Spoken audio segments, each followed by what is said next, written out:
Esu Mindaugas Šventoraitis, Baptyno dvaro sargas.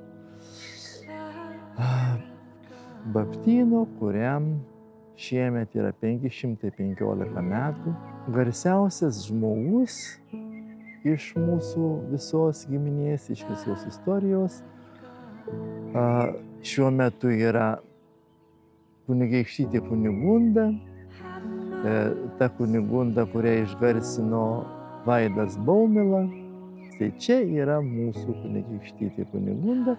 Jinai jūs ir lydės visą dieną po visus renginius. Čia jos siela, jos švelnumą, jos gėrį, čia tikrai daugumą pajusite, jeigu to norėsite, tikrai suprasite ir pamatysite, kas yra kunigaikštytė Kunigunda.